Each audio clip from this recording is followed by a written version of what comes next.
Stop! Avant d'aller plus loin, posez-vous cette question. Avez-vous déjà eu ce moment où vous cherchez désespérément une réponse de Dieu, mais tout semble silencieux? Vous priez, vous lisez la Bible, vous attendez un signe, mais rien. Comme si un brouillard épais s'interposait entre lui et vous. Et si je vous disais que ce silence n'est pas un manque de réponse, mais un excès de distraction? Aujourd'hui, on va briser ces blocages. On va identifier 7 choses qui vous empêchent d'entendre Dieu clairement. Et surtout, on va apprendre à s'en débarrasser pour libérer notre esprit et ressentir pleinement sa voix. Mais attention, ce message n'est pas pour tout le monde. C'est pour ceux qui ont soif de plus. Ceux qui savent qu'ils ont un appel sur leur vie et qui sont prêts à faire le ménage spirituel nécessaire pour avancer. Est-ce que vous en faites partie? Si oui, restez jusqu'à la fin. Parce que chaque point que je vais partager pourrait bien être le déclic dont vous aviez besoin. Avant qu'on commence, faites un petit geste qui peut transformer cette communauté. Abonnez-vous et cliquez sur s'abonner pour ne rien manquer de nos prochaines vidéos. Likez cette vidéo. Dites-moi en commentaire, avez-vous déjà ressenti un blocage en essayant d'entendre Dieu? Maintenant, plongeons dans la première chose qui nous empêche d'entendre Dieu, et vous allez voir, ça commence par quelque chose de bien plus sournois qu'on ne le pense. Prêt? Accrochez-vous. Premier, se libérer des distractions inutiles. Imaginez ceci, vous vous réveillez le matin. Avant même d'avoir dit « Merci Seigneur pour ce nouveau jour », votre main attrape instinctivement votre téléphone. Vous faites défiler les notifications, regardez les dernières tendances sur TikTok, répondez aux messages. Et avant même de vous en rendre compte, 30 minutes ont disparu. Maintenant, posez-vous cette question. Était-ce du temps investi ou du temps perdu? La vérité, c'est que nous vivons dans un monde qui lutte pour notre attention. La télévision, les réseaux sociaux, les nouvelles en continu, tout est conçu pour nous garder captivés, mais rarement pour nous rapprocher de Dieu. Les distractions, un bruit qui étouffe la voix de Dieu. Dieu ne crie pas, il murmure. Il parle dans le calme, dans le silence, dans ces moments où notre esprit est disposé à l'écouter. Mais comment pouvons-nous entendre ce murmure si notre esprit est saturé de bruit? La télévision nous hypnotise, les réseaux sociaux nous inondent d'informations, les nouvelles nous remplissent d'anxiété, les jeux et le divertissement nous absorbent, et pourtant, nous nous demandons pourquoi nous avons du mal à entendre Dieu. Soyons clairs, je ne vous dis pas de tout supprimer et d'aller vivre dans une grotte. Ce que je vous propose, c'est d'être intentionnel avec votre attention. Au lieu de scroller sans but, écoutez un podcast inspirant. Plutôt que de regarder des séries en boucle, lisez un passage qui nourrit votre âme. Transformez le temps passé à consommer en un temps consacré à grandir. Imaginez votre esprit comme un jardin. Si vous semez de la distraction, vous récolterez de la confusion. Mais si vous semez la parole, la prière et la méditation, vous récolterez la paix et la clarté divine. Et vous savez le plus beau dans tout ça? Plus vous faites de place à Dieu, plus il remplit votre vie. Alors, dites-moi en commentaire, quelle est la distraction qui vous éloigne le plus de Dieu? Passons maintenant à un autre obstacle qui bloque votre connexion spirituelle, et celui-ci pourrait bien être plus proche de vous que vous ne le pensez. 2. S'éloigner des influences toxiques. Tu changes trop. Tu prends ta foi trop au sérieux. Tu devrais te détendre, tu réfléchis trop à ces choses spirituelles. Ça vous parle? Vous êtes en train d'évoluer, de vous rapprocher de Dieu, et soudain, les critiques commencent. Certains amis vous regardent différemment. Ils se moquent de vous, vous font sentir que vous êtes bizarre ou trop religieux. Mais voici une vérité qui dérange. Toutes les personnes qui vous entourent ne sont pas censées marcher avec vous sur votre chemin spirituel. L'environnement façonne l'esprit. Regardez autour de vous. Qui sont les personnes qui influencent le plus votre vie?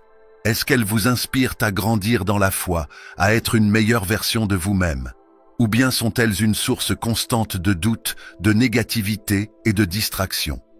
La Bible dit dans 1 Corinthiens 15:33, « Ne vous y trompez pas, les mauvaises compagnies corrompent les bonnes mœurs. Votre entourage est comme un jardin.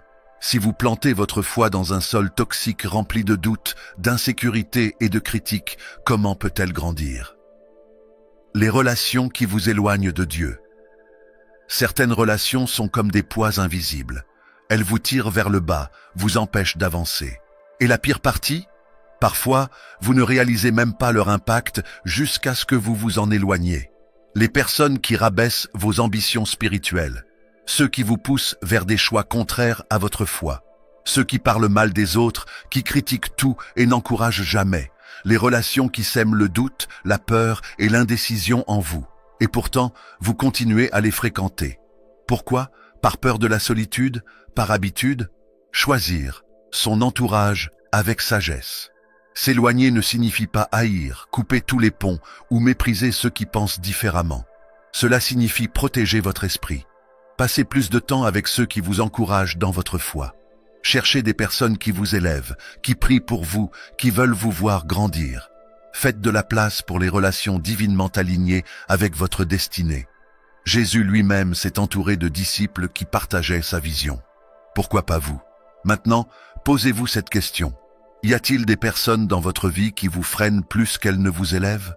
Si cette partie vous parle, laissez un « Amen » en commentaire et dites-moi comment vous gérez ces relations. Et maintenant, parlons d'un autre frein spirituel qui, sans même que vous vous en rendiez compte, peut saboter votre connexion avec Dieu. 3. Cessez de juger les autres et soi-même. Qui n'a jamais jugé quelqu'un? Soyons honnêtes. Vous êtes dans la rue, vous voyez quelqu'un habillé d'une certaine manière et sans même y penser, votre esprit fait un commentaire. Vous entendez une personne parler et tout de suite, vous analysez, vous critiquez, vous comparez. Et parfois, ce jugement est encore plus violent, envers vous-même.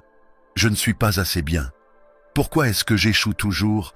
Je ne mérite pas que Dieu m'écoute. Stop! Il est temps d'arrêter. Juger, un poison qui nous éloigne de Dieu chaque fois que nous jugeons, que nous critiquons, que nous analysons la vie des autres. Nous détournons notre regard de notre propre transformation. Regardez ce que dit Matthieu 7, 3 à 5. Pourquoi vois-tu la paille qui est dans l'œil de ton frère et n'aperçois-tu pas la poutre qui est dans ton œil? Tant que nous sommes focalisés sur les défauts des autres, nous négligeons notre propre croissance. Mais le jugement ne s'arrête pas là. Il s'infiltre aussi dans notre propre esprit, dans la façon dont nous nous percevons. L'autocritique, une arme du doute. Le pire, c'est que nous sommes parfois nos propres bourreaux. Nous nous parlons avec dureté, nous nous comparons aux autres, nous nous condamnons pour nos erreurs passées. Mais écoutez-moi bien, Dieu ne vous voit pas comme vous vous voyez. Là où vous voyez un échec, Dieu voit un apprentissage. Là où vous voyez une erreur, Dieu voit une opportunité de croissance. Là où vous voyez une personne brisée, Dieu voit une personne en restauration. Quand vous vous critiquez sans cesse, vous fermez la porte à la grâce que Dieu veut vous offrir. Imaginez un instant si Dieu vous parlait comme vous vous parlez à vous-même. Effrayant, n'est-ce pas? Remplacez le jugement par la prière. Alors, que faire? Comment briser ce cercle vicieux du jugement et de l'autocritique? Au lieu de juger les autres, priez pour eux. Au lieu de vous critiquer, rappelez-vous comment Dieu vous voit.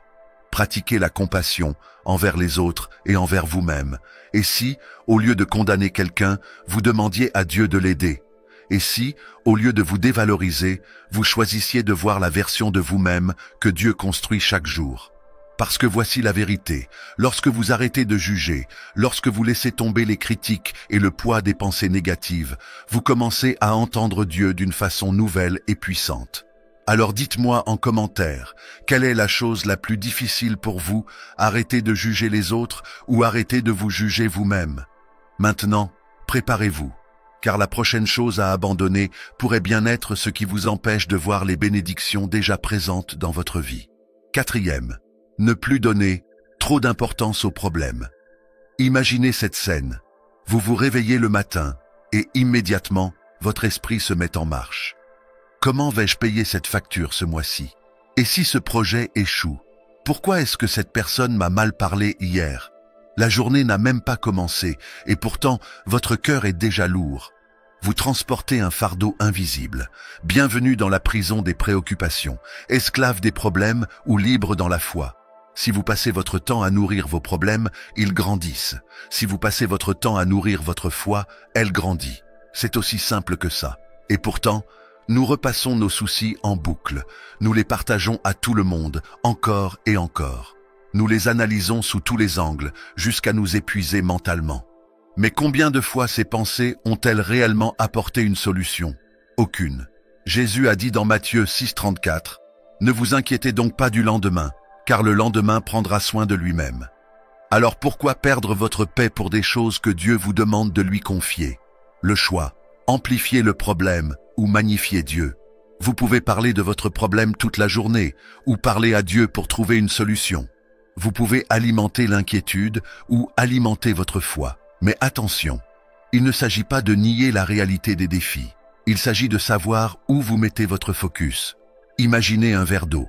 Si vous ajoutez du sel, vos inquiétudes, il devient imbuvable.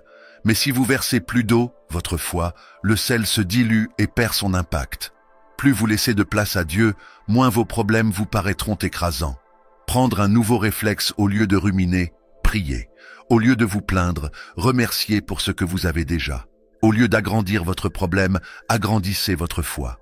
Parce que voici une vérité puissante. Dieu est déjà en train de travailler sur ce qui vous inquiète. Alors dites-moi en commentaire, quelle est la chose qui vous inquiète le plus en ce moment et que vous allez décider aujourd'hui de remettre entre les mains de Dieu. Préparez-vous, car la prochaine chose à abandonner touche un piège dans lequel nous tombons presque tous et qui nous éloigne subtilement de l'essentiel. 5e. Apprendre à ralentir. Fermez les yeux un instant. Imaginez-vous debout au bord d'un lac paisible. L'eau est calme, reflétant parfaitement le ciel. Aucune vague, aucun mouvement, juste un silence profond. Maintenant, imaginez que vous prenez un caillou et que vous le jetez dans l'eau. Instantanément, l'onde se propage, brouillant le reflet parfait. Voilà ce qui se passe dans notre esprit quand nous sommes trop occupés. Nous courons, nous planifions, nous remplissons nos journées de 1000 choses, et nous nous demandons pourquoi nous n'entendons plus Dieu. L'illusion du mouvement. Parfois, nous croyons que plus nous faisons, plus nous avançons. Mais faire beaucoup ne veut pas toujours dire être efficace. Nous servons à l'Église, mais oublions de nourrir notre propre foi. Nous nous engageons dans 1000 activités, mais laissons notre relation avec Dieu en arrière-plan. Nous remplissons nos agendas et vidons notre cœur de sa présence. Et c'est là que le piège se referme. Nous avons l'impression d'être productifs, alors qu'en réalité, nous nous éloignons de l'essentiel. Le bruit qui étouffe la voix de Dieu.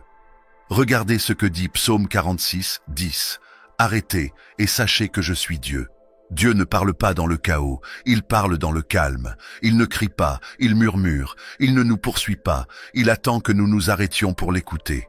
Mais comment pouvons-nous entendre sa voix si notre esprit est aussi bruyant que nos emplois du temps? Faire de la place pour Dieu. Et si, au lieu d'en faire toujours plus, nous apprenions à en faire moins, mais mieux? Remplacez le rush par le recueillement. Mettez en pause votre agenda pour un rendez-vous avec Dieu. Laissez-lui de l'espace pour vous parler. Parce que la vérité, c'est que Dieu ne veut pas juste des serviteurs actifs.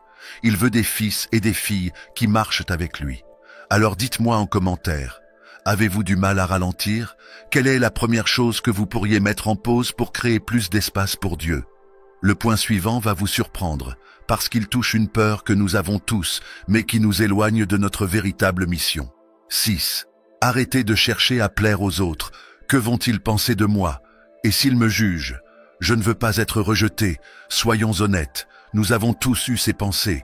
Nous voulons être acceptés, appréciés, respectés. Nous voulons que les gens nous comprennent, nous valident, nous soutiennent. Mais à quel prix? Combien de fois avez-vous étouffé votre lumière pour ne pas vous déranger? Combien de fois avez-vous mis Dieu en second plan pour ne pas être trop spirituel?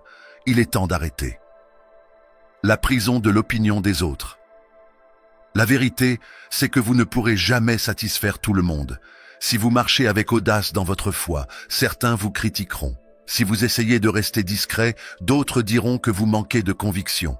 Si vous réussissez, on dira que vous avez eu de la chance. Si vous échouez, on vous rappellera toutes vos erreurs. Le problème? Ce que les gens pensent de vous n'a aucun impact sur ce que Dieu a déclaré sur votre vie. Jésus lui-même a dit dans Jean 15, 18, « Si le monde vous hait, sachez qu'il m'a haï avant vous. » Vous voulez suivre Dieu?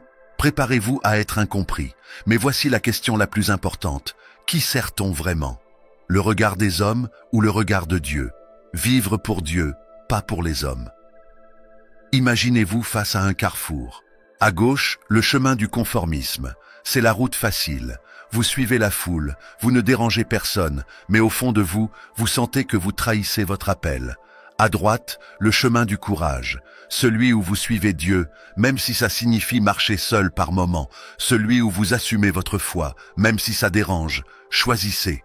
Parce qu'à la fin de votre vie, ce ne sont pas les opinions des autres qui comptent, c'est ce que vous aurez fait avec l'appel que Dieu a placé sur votre vie. Faites ce pas de foi. Dès aujourd'hui, libérez-vous du besoin de validation. Affirmez votre foi sans compromis. Marchez avec assurance, même si cela signifie marcher seul. Parce que la vérité, c'est que vous n'êtes jamais seul quand vous marchez avec Dieu. Alors dites-moi en commentaire, avez-vous déjà ressenti cette pression de plaire aux autres? Comment faites-vous pour garder votre foi malgré les critiques? Et maintenant, préparons-nous à parler d'un dernier piège qui, sans même que nous nous en rendions compte, nous empêche d'avancer pleinement dans notre destinée. 7. Cessez de trop réfléchir et d'analyser. Et si je faisais une erreur? Suis-je sûr que c'est Dieu qui me parle? Et si ce n'était pas le bon moment? Stop, il faut arrêter de trop réfléchir. Beaucoup de gens passent leur vie à attendre la confirmation parfaite, le signe ultime, les conditions idéales. Et devinez quoi? Elles n'arrivent jamais. Parce que la foi ne fonctionne pas comme ça. Dieu ne vous appelle pas à analyser, il vous appelle à obéir. Quand la réflexion devient un piège, il y a une grande différence entre la sagesse et la paralysie spirituelle. La sagesse vous pousse à prendre du recul et à écouter Dieu. L'excès d'analyse vous empêche d'agir, par peur de l'échec ou de l'incertitude. Regardez ce que dit Jacques 1 verset 6. Mais qu'il demande avec foi, sans douter, car celui qui doute est semblable au flot de la mer, agité par le vent et poussé de côté et d'autre. Le doute vous rend instable, il vous empêche d'avancer. Vous avez déjà vu une personne qui hésite trop avant de plonger dans l'eau? Elle met un pied, le retire, tremble, recule, regarde les autres, et au final, elle ne saute jamais. C'est exactement ce que trop de réflexion fait à votre foi. Elle vous paralyse. Elle vous fait passer à côté de l'appel que Dieu a pour vous. Obéissez, maintenant, pas quand tout est parfait. Imaginez que Dieu vous mette un projet sur le cœur. Peut-être qu'il vous demande de commencer un ministère, aider quelqu'un en difficulté, changer de travail, lancer une initiative spirituelle. Mais au lieu de dire « Oui, Seigneur », vous commencez à peser le pour et le contre. Suis-je prêt? Est-ce vraiment Dieu ou mon imagination? Et si je me trompe? Bonne nouvelle, vous ne serez jamais prêt à 100%. Dieu n'appelle pas ceux qui sont prêts. Il rend prêts ceux qui lui font confiance.